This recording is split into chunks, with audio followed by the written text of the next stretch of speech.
In any city, in any country, venture across the highways and lonely roads until you reach the city's bottom rung. Walk among the ones society has cast away, beggars and poor picked raw by the demands of those better off. Should you come across a scruffy man under a large oak tree holding a bottle of liquor in a paper bag, his shirt sweat-stained and his pants muddied, do not be afraid to ask him if he knows of the one who calls itself the holder of the Adversary. More than likely, he will smile knowingly at you, like an old friend with whom you've just shared an inside joke. Do not be alarmed.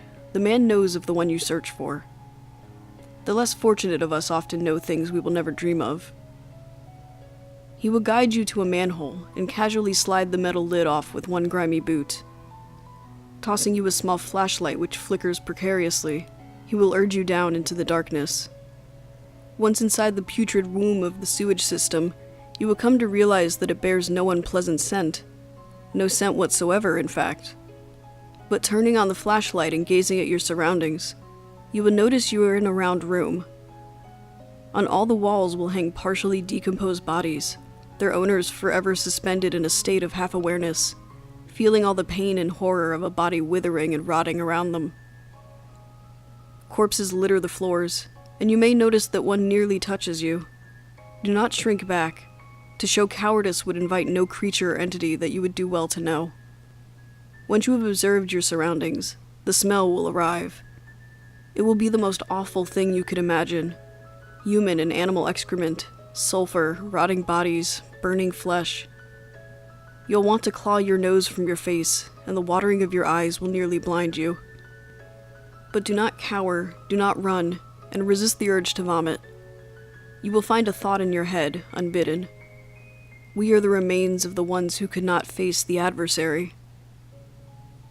There is no source of this whisper, though it may curl around you as if carried by the stench itself.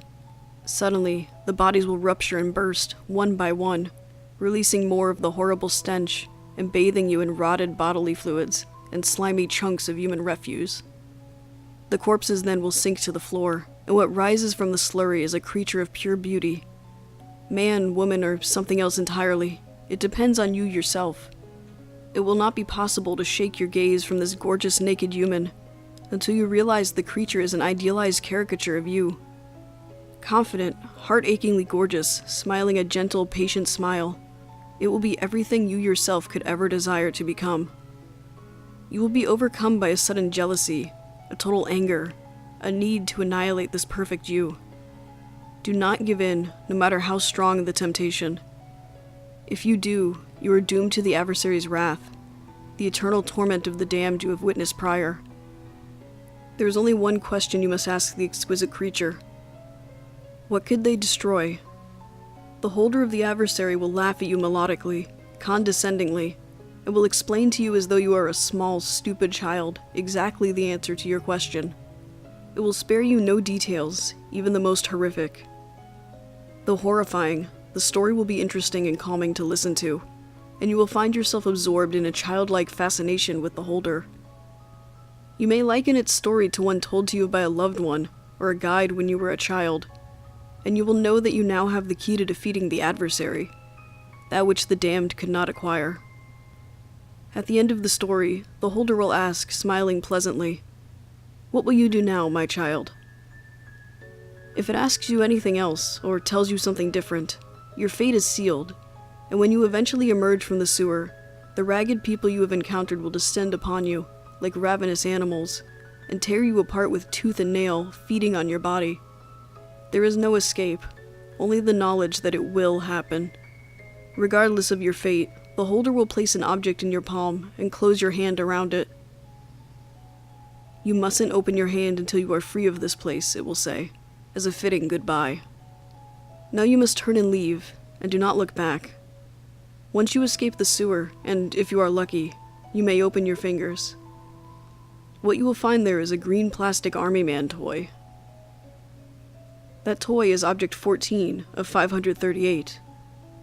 It understands how to defeat your greatest foe, and must never be allowed to join the rest.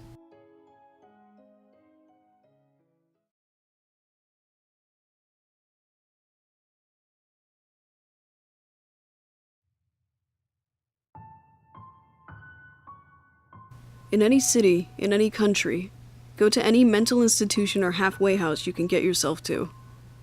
When you reach the front desk, ask to visit someone who calls himself the holder of the past. At the last syllable of your sentence, his eyes should open wide and stare at you, as if he was attempting to see past your skin into your soul. Don't ask any questions, because he won't speak to you, and in the case that he does, you'll wish he hadn't. He will take you down a long hallway, and you'll walk with him for what will seem like hours. Stare straight ahead the entire time, for if you look at the floor, walls, or ceiling of the hallway, you will run dead into a dead end, and the worker will pursue you with a hellish bloodlust until you are completely disemboweled. After exactly 350 paces, the worker will stop, turn around, and pull a watch out of his pocket. He will turn the dial backward 1 hour, and at that point you will have 1 hour to complete your task. If you don't, then there are no words to describe your fate. The lights will go out for exactly 3 seconds, and when they turn back on, you'll be in a room with no doors and a red-tinted skylight shaped like a pentagram. This will cast a blood-red star in the middle of the room where a splintered cherry table with 2 seats will be. Sitting at the seat closest to you, look up. Look down again, and a man with long, dirty black hair will be face down on the table. He will answer to one question. Where did he once stand? The man will speak not of a place that exists on any map, but will describe the room in painfully grotesque detail. Pay very close attention. He will enumerate exactly how many of what horrible object hang from spears protruding from the walls. You have the rest of the hour to find the room and sit in his throne. If you fail, I suggest you become armed, heavily. His throne is Object 15 of 538. If brought together, he may once again return.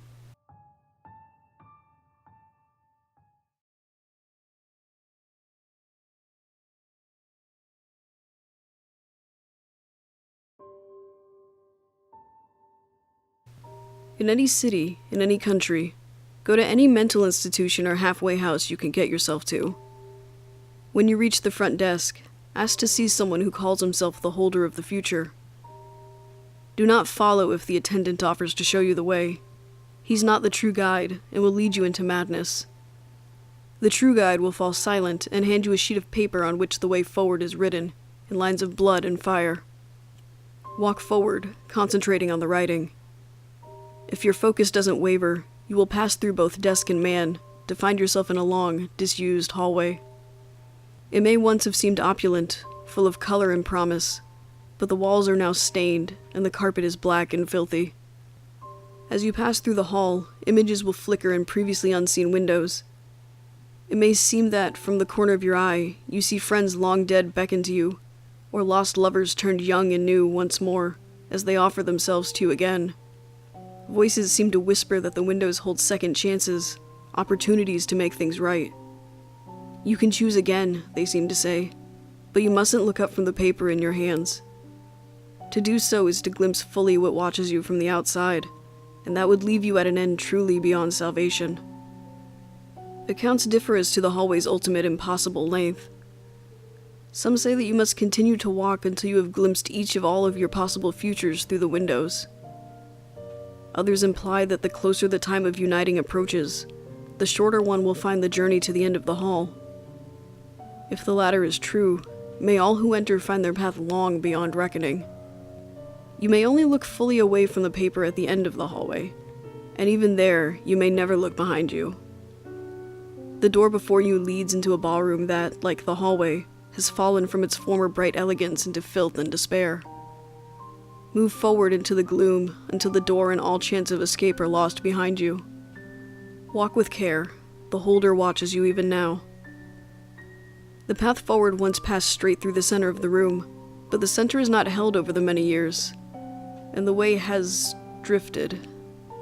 You may never find your way if it has drifted too far, and you will spend the rest of your unnaturally long life wishing you had given yourself to the window's half-glimpsed temptations. If you are fortunate, however, you will find a single point where the little light remaining fades away completely, and there you must close your eyes and wait, regardless of what should happen next. If you have pleased the holder, you will come to hear a cat's soft purr, and you will feel its warmth twining around your feet. You must keep your eyes closed until a voice has asked you, "What will you do with them?" 3 times.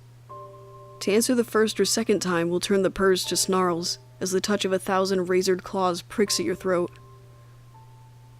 Only after the third and final time may you open your eyes. In front of you will be a woman lying on a bed. As with the rooms that preceded her chamber, she might long ago have been stunningly beautiful, and though she lies naked on her bed, she is nauseatingly fat, her skin pockmarked with bed sores and dead flesh and syphilitic blooms. Hundreds of cats cluster around her. Eventually one will come to stand expectant at your feet. Speak only to this one, telling him, "I will do what I must." He will then teach you the language of the cats, and once you have learned, the others will tell you a secret that was never meant for human ears. You must never reveal it until such time when you have nothing else in the world to give. Cats are jealous creatures and delight in the pain of those who betray their trust. Their secret is the 16th of 538. I may speak no more of it.